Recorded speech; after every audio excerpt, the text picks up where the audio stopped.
Assalamualaikum warahmatullahi wabarakatuh.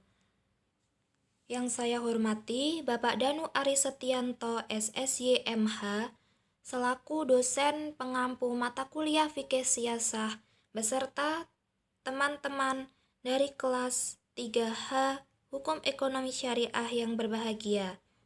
Pertama-tama, marilah kita panjatkan puji syukur kehadirat Allah Subhanahu wa Ta'ala karena atas segala limpahan nikmat dan karunia-Nya sehingga kita semua dapat mengikuti mata kuliah fikih siasah ini. Izinkan saya memperkenalkan diri. Nama saya Enda Uswatun Kasanah dengan NIM 212111276 dari kelas HES 3H. Saya ingin menyampaikan materi mengenai kategori hukum dalam Islam dan kedudukan fikih siasah dalam sistematika hukum Islam. Yang pertama, kategori hukum dalam Islam dibagi menjadi 3, yaitu syariah, fikih, dan hukum Islam. Syariah sendiri secara bahasa itu artinya sangat banyak sekali. Namun di sini saya hanya menyebutkan beberapa saja, yaitu sumber air yang mengalir yang digunakan untuk minum, liku-liku lembah, ambang pintu dan tangga, jalan mencari air, serta jalan lurus. Sedangkan menurut istilah, syariah adalah hukum yang disyariatkan Allah Subhanahu wa Ta'ala untuk hamba-hambanya yang meliputi ketentuan atau batasan bagi para mukallaf, baik mengenai perbuatan, perkataan, dan iktikad mereka. Syariah dalam Al-Quran terdapat dalam banyak surah, tetapi saya hanya menyebutkan 3 surat saja, yaitu surat Al-Jasiyah ayat 18, Al-A'raf ayat 163, dan Asy-Syu'ara ayat 13 dan 21. Al-Jasiyah ayat 18 yang bunyinya Summa ja'alnaka ala syari'atin minal amri fattabi'ha wa la tattabi' ahwa alladina la ya'lamun, yang artinya kemudian kami jadikan engkau Muhammad mengikuti syariat peraturan dari agama itu, maka ikutilah syariat itu dan janganlah engkau ikuti keinginan orang-orang yang tidak mengetahui. Yang kedua ada fikih. Fikih secara bahasa berarti faham atau pemahaman. Fikih itu identik dengan penalaran, makna sesuatu atau ilmu pengetahuan, kecerdasan dalam memahami sesuatu, serta menanggapi dengan sempurna. Sedangkan menurut istilah, fikih adalah suatu ilmu yang menerapkan segala hukum syariat yang berkaitan tentang amaliyah yang diperoleh dari dalil-dalil yang terperinci, terutama Al-Quran dan hadis. Fikih dalam Al-Quran terdapat di 12 surat dan 20 ayat.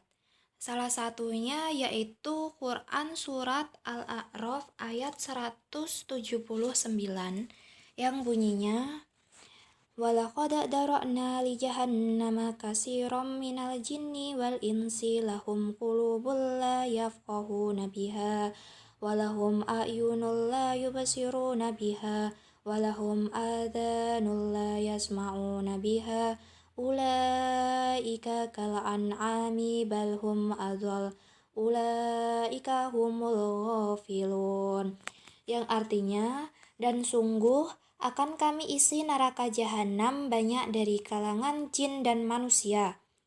Mereka memiliki hati, tetapi tidak dipergunakan untuk memahami ayat-ayat Allah, dan mereka memiliki mata, tetapi tidak dipergunakannya untuk melihat tanda-tanda kekuasaan Allah, dan mereka mempunyai telinga, tetapi tidak dipergunakannya untuk mendengarkan ayat-ayat Allah. Mereka dianggap seperti hewan ternak, bahkan lebih sesat lagi. Mereka itulah orang-orang yang lengah. Yang ketiga ada hukum Islam. Hukum Islam secara istilah tidak ditemukan dalam Al-Quran dan literatur dalam Islam. Menurut Amir Syarifuddin, hukum Islam adalah seperangkat peraturan berdasarkan wahyu dan sunnah Rasul tentang tingkah laku mukallaf yang diakui dan diyakini berlaku dan mengikat untuk semua umat yang beragama Islam. Singkatnya adalah hukum Islam itu hukum yang berdasarkan wahyu Allah.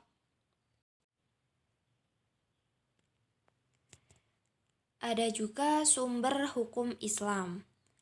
Sumber itu berarti asal sesuatu. Maka sumber hukum Islam adalah asal atau tempat pengambilan hukum Islam. Secara istilah, hukum Islam itu ada beberapa, yaitu dalil hukum Islam, dasar hukum Islam, dan pokok hukum Islam. Di dalam Al-Quran ditemukan terminologi hukum Allah Subhanahu wa Ta'ala dalam Quran Surat Al-Ma'idah ayat 44 yang bunyinya, Inna anzalna taurata fiha hudaw wa nur yaqumu bihan nabiyyuna alladina aslamu lilladina hadu warrabbaniyuna wal ajbaru bihas tuhfidhu min kitabillahi wa kanu alaihi suhada wala tasawun nasa wasawni wala tastaru bi ayati samanan qalila wa man lam yahkum bima anzalallahu faulaika humul kafirun, yang artinya, sungguh kami yang menurunkan kitab Taurat, di dalamnya ada petunjuk dan cahaya, yang dengan kitab itu para nabi yang berserah diri kepada Allah memberi putusan atas perkara orang Yahudi. Demikian juga para ulama dan pendeta-pendeta mereka. Sebab mereka diperintahkan memelihara kitab-kitab Allah dan mereka menjadi saksi terhadapnya. Karena itu, janganlah kamu takut kepada manusia, tetapi takutlah kepadaku. Dan janganlah kamu jual ayat-ayatku dengan harga murah. Barang siapa tidak memutuskan dengan apa yang diturunkan Allah, maka mereka itulah orang-orang kafir. Klasifikasi hukum Islam dapat berupa nas dan tidak berupa nas. Yang berupa nas itu ya Al-Quran dan hadis, dan yang tidak berupa nas itu berupa pemahaman dari para ulama-ulama. Hukum Islam dapat berupa nakli dan sumber pikiran, disepakati dan tidak disepakati, sumber pokok dan tambahan, serta hukum syara' dari Al-Quran dan hadis, dan dari fikih. Al-Quran hanya memuat kaidah hukum yang sifatnya fundamental, bukan hukum secara teknik, praktis, dan terperinci, sehingga dibutuhkan penggalian makna dan interpretasi teks dalam Al-Quran. Kemudian ada produk sumber hukum Islam. Yang pertama, fikih. Fikih yang disebut juga dengan al-qada atau al-hukm.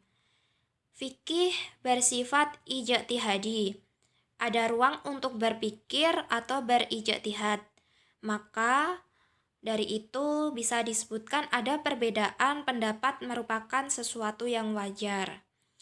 Fikih diambil dari Al-Quran dan hadis. Yang kedua ada keputusan pengadilan, yaitu ucapan atau tulisan yang diputuskan oleh seorang hakim yang diberikan kewenangan untuk memutus sebuah permasalahan, seperti di pengadilan agama yang memutuskan mengenai hal-hal fiqhiyah seperti perkawinan, hibah, transaksi syariah, dan lain-lain. Yang ketiga ada fatwa. Fatwa yaitu hasil ijtihad seorang mufti atau kelembagaan dalam peristiwa hukum yang diajukan kepadanya. Muncul pertanyaan, kemudian dijawab dengan mufti, itu yang dinamakan dengan fatwa. Kemudian, fatwa bersifat tidak mengikat, seperti contohnya larangan dalam merokok. Fatwa MUI, merokok itu haram bagi anak-anak, ibu hamil, dan merokok di tempat-tempat umum. Sebagai bentuk keteladanan, diharamkan bagi pengurus MUI untuk merokok dalam kondisi yang bagaimanapun. Selain itu, Muhammadiyah juga mengharamkan perbuatan merokok, karena merokok itu dikategorikan sebagai perbuatan qabaits yang bertentangan dengan Al-Quran. Karena bisa berdampak buruk bagi jutaan komunitas perokok dan semua orang yang terkait dengan rokok, seperti petani tembakau, buruh pabrik rokok, atau pedagang rokok. Namun berbeda lagi dengan Nahdlatul Ulama. NU itu telah sepakat untuk memperbolehkan pengikutnya menghisap rokok. Bahkan, pihaknya menegaskan tidak akan mengharamkan rokok hingga kiamat. Ada yang berkata, rokok itu mubah, sampai kiamat ulama NU tidak akan mengharamkan rokok, kecuali untuk penderita jantung, rokok itu haram. Yang keempat, ada peraturan perundang-undangan, yaitu aturan yang ditetapkan oleh negara yang tentunya diwakili oleh suatu badan legislatif lalu diputuskan menjadi undang-undang. Peraturan perundang-undangan ini bersifat mengikat. Ada juga yang kedua, kedudukan fikih siasa dalam sistematika hukum Islam. Kita perlu mengetahui sistematika hukum Islam secara umum itu. Dengan diketahui sistematika secara umum, maka dapat juga dipahami kedudukan fikih siasa itu dalam sistematika hukum Islam. Menurut Dr. Wahbah Al-Juhaili, ada 3 perkara yang selalu dikaitkan dengan hukum Islam, yang merupakan salah satu keistimewaan hukum Islam jika dibandingkan dengan hukum-hukum lainnya. Di antaranya yaitu yang pertama, hubungan manusia dengan Tuhannya. Maksudnya gimana? Yaitu hubungan manusia dengan Allah atau disebut dengan hablum minallah, yaitu hubungan yang baik kepada Allah dan hubungan yang mengatur antara manusia dengan Tuhannya dalam hal ibadah. Sebagai contohnya, semisal manusia dengan Tuhan, yaitu manusia itu merupakan makhluk ciptaan Allah. Oleh karena itu, manusia itu harus senantiasa beribadah, menjalankan perintah Tuhan, dan menjauhi larangan Tuhan. Yang kedua, ada hubungan manusia dengan dirinya sendiri. Maksudnya gimana? Hubungan manusia dengan dirinya sendiri itu disebut dengan hubungan interpersonal, yaitu bagaimana seseorang mampu mengetahui tentang dirinya sendiri, memahami keadaan dirinya sehingga mampu menentukan tema atau tujuan sendiri dengan tepat. Yang ketiga, ada hubungan manusia dengan masyarakat. Hubungannya itu pun sangat jelas sekali, yaitu karena kan manusia itu merupakan unsur berdirinya masyarakat. Kalau tidak ada manusia, mungkin masyarakat itu tidak ada. Sedangkan masyarakat adalah himpunan atau kesatuan dari manusia-manusia tersebut. Antara manusia dan masyarakat tidak dapat dipisah-pisahkan. Manusia ada, maka ada pula masyarakat. Sebaliknya, masyarakat ada karena adanya manusia. Hukum Islam pun diperuntukkan untuk dunia akhirat dan juga agama dan negara. Maka dari itu tidak ada kadaluarsa sampai hari kiamat. Dalam memenuhi peruntukan, hukum Islam juga berhubungan dengan apa yang keluar dari seorang mukallaf, baik itu dari segi ucapan maupun pekerjaan yang meliputi 2 perkara, yaitu yang pertama ada fikih ibadah. Fikih ibadah itu hukum-hukum yang mengatur segala persoalan yang berkaitan dengan urusan akhirat, seperti bersuci, sholat, puasa, haji, zakat, nazar, dan sebagainya. Dan itu pun bertujuan untuk mengatur hubungan antara manusia dengan Tuhannya. Yang kedua ada fikih muamalah, yaitu hukum-hukum yang mengatur hubungan antar sesama manusia dengan masalah keduniaan, seperti segala jenis akad, akibat, jinayah atau kejahatan, ganti rugi, yang berhubungan antara manusia dengan manusia yang lain, baik itu privat maupun publik.